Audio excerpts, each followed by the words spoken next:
So Adam, you play the villain, Kylo Ren. How did you feel about taking on the role of the villain? Well, I didn't think of him as a villain.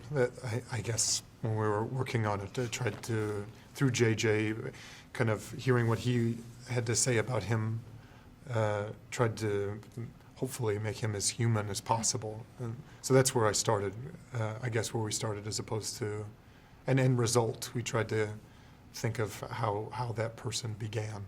Okay. Kylo Ren is a complex and conflicted villain who wears a mask. How did you approach showing all of these dimensions without the aid of facial emotions? Well, some of it, I guess, is not really up to me, and some of it was. I feel, it's so collaborative that you can only do so much and just trust everyone that the story is coming across. That you don't, maybe you don't fight the costume. I guess there's so many, trusting that the power of thought is a powerful force to use vernacular from the movie.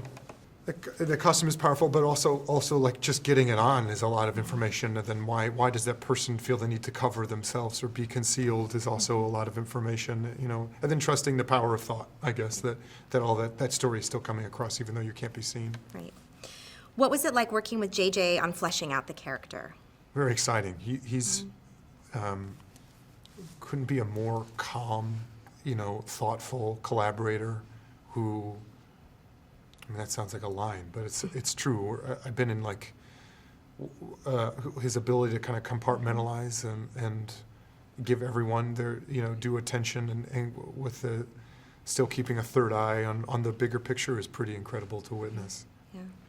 Were you impressed by the scale of the film and the practical sets, and how did that sense of reality and authenticity help you as an actor? Well, just speaking of JJ, he understood that innately that putting people in front of blue walls wouldn't be as exciting as putting people in front of tactile objects, and how that also gave him room for improv, which was really, I think, necessary in something like this. And I feel like you get that in the original trilogy, that even though it's they were working within constraints, either financial or just technology, and I think. It allowed them for a lot of improv, and he set himself up for that. And with having, probably more resources, but still giving himself constraints, which is good. What kind of training did you have to do for this part? A lot of fight training, which was fine. I mean, these people are at war, so they are very physical anyway, and that kind of all informs everyone's character, I'd say. What can audiences look forward to when Star Wars The Force Awakens hits the big screen? I don't know. I feel like that's a question for them to answer. I feel like the strength of these movies, that they create so many worlds and there's so much detail in them that people I hesitate to say what people are gonna feel when they go in and watch the movie, but I think that they'll hopefully find themselves immersed in a world that they can take ownership of. Great. If you had to describe your experience making this film in one word, what would that word be and why? Surreal. Self-explanatory. Yes. So what made you want to join Star Wars and play Captain Phasma? Oh, good Lord. What wouldn't make me want to join Star Wars and play Captain Phasma? I had loved Star Wars since I was first shown it. I think I was around 6 years old when my family showed it to me, and I fell in love with the film. There were so many unusual elements, things that I didn't feel I'd seen before in other films. I remember even at that very young age, seeing Princess Leia and being so in a state of rapture due to her strength, her wit, her determination, and thinking, that's unusual. I don't really see women like that in the things that I watch, even at that very young age, and thinking, I like it, and I like her, and I want to be like her. That was, I was thinking back about this recently, that was quite a significant moment. I also remember saying, when I was very little, I want to be in a Star Wars film, and being told, well, they don't make them anymore. And So when I heard that they were making them again, this was happening again, and that J.J. Abrams would be directing, I wanted to be in it more than anything. I'd really loved Super 8. I'd really loved what J.J. did with the Star Trek movies. I just felt like this beloved series of films, that this would be in safe hands. And I really wanted to work with J.J. So when I heard that they were going to be casting for the films, I was just like a dog with a bone. I would not let it go. And I went on and on and on about it. For probably about 6 months, I went on about it until finally, probably someone just was like, gave in, had enough, couldn't take it anymore. And I was lucky enough to get a meeting. And after that, when I found out fully about the character and about what the costume was and what this character truly was, then I was so excited. Right. And I felt that it was such a modern idea to have... Captain Phasma is Star Wars' first on-screen female villain, I believe. And the idea that there is a female character who is encased in armor, and we primarily form a relationship with her due to her actions and her character, rather than the way she has been made flesh, was very interesting to me. And for there to be a woman depicted in that way in a Star Wars movie felt truly progressive to me. And I realized quite how lucky I was. Absolutely. How did you approach bringing both femininity and power to the role while wearing a face-covering stormtrooper helmet? Well, I didn't really think about bringing femininity to the role. I thought about the character, what the character was, the list of characteristics, things that made up who the character was, their actions, what other people said about the character, what the character said about themselves.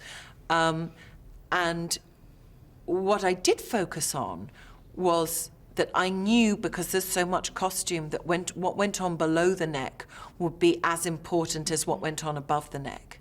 So it became a very creative acting challenge for me, because every gesture had to be explored and investigated, and every gesture had to say something about the character. It had to inform the audience who this character was. So it meant that I had to do an investigation of the way that the character walked, the way she stood, and where the emphasis would be in the body. And I am a woman wearing armor, so I didn't have to think about making that feminine. What was it like to be on set surrounded by the Star Wars world and seeing all the original cast? It was completely insane. I could never have expected this. I certainly don't think I ever dreamed it. When I heard that those 3 iconic cast members were going to be back in the Star Wars films, I mean, everyone just breathed a collective sigh of relief and a scream of joy. And they've been so warm to me and so encompassing. The whole production, everybody in the crew, all the creatives, JJ, Kathleen, all of the actors have been so enthusiastic and so warm about this film, and the understanding that everybody loves it and that it means so much to everyone. And it's been a real joy to work on. I've thoroughly enjoyed myself, and I really couldn't have hoped for a better experience. To that point, if you had to describe your experience making this film in one word, what would it be and why? Mind-bending. Not really one word, though, is it? Might be 2. Can I have 2? Mm-hmm. Thank you. I know it was greedy of me. For you personally, what was the thing you liked best about playing Captain Phasma? What I liked best about playing Captain Phasma was that she felt new. This felt like a different way to see a female character in a movie. It felt like a different way for an audience to form a relationship with a female character. And the fact that that was in Star Wars really impressed me and heartened me, because it seems like there's been an upholding of those original values of Star Wars, all the things that we love and we hold dear, but it's been brought right up to date and into the modern day in a way that everybody really seems to be applauding. So what attracted you to the role of Maz? Well, what attracted me was, first of all, the opportunity to play a motion capture character. I thought that gave me a unique experience where I didn't have where I got to play a character that wasn't limited by my physical circumstances, and that's something that I wanted to do ever since seeing Andy Serkis in Lord of the Rings as Gollum. And then obviously Maz herself, I mean, I felt I was attracted to the heart of her, and I was also attracted to the questions that I had concerning who she was and who she might become in the movie. And thirdly, I was attracted to this project because J.J. Abrams was directing it, and he is such a master at what he does, passionate and empathetic, and I was looking forward to working with him. Tell us about working in motion capture for the first time. What kind of challenges did it present to you as an actress? Well, the thing about motion capture is that Andy Serkis gave me some advice. He said, go about creating this character as you would any other character, which was a relief. And then there is the added challenge of working with the technical aspects of it. And also the challenge of performing something out of costume, out of hair and makeup. You kind of have to imagine those things and imagine how your character in their physicality would experience space and relationships.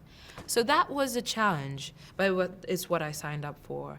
And it was kind of weird walking around with cameras in my face with lights shining on me all the time. How did the real sets and creatures aid your performance? It was so helpful to be a part of the principal photography. I know few motion capture characters get that opportunity to be working with the actual actors on the actual sets. And to take a step onto that those Star Wars sets, and to look at the detail that was put into every single thing you see, and how everything was so practical. I mean, the creatures walking around, I would stand on that set and just marvel at the fact that I got to be a part of this universe. It is so helpful to have that offered to you, really. Absolutely. What was it like working with Harrison Ford and Daisy Ridley and John Boyega? It was so much fun working with Harrison, Daisy, and John. We had a good vibes, good chemistry, I think, and everyone was very supportive of each other, and very focused and playful as well, which is always good. Absolutely. Last question. If you had to describe your experience making this film in one word, what would it be and why? Wild. Because never in my wildest dreams, wild again, did I imagine that Star Wars would continue 30 years later, and that Harrison Ford, Carrie Fisher, and Mark Hamill would still be a part of it, and that I would be in it with them. I mean, all that is wild. And then the process of making this film with JJ and Andy Serkis, I mean, it was surreal.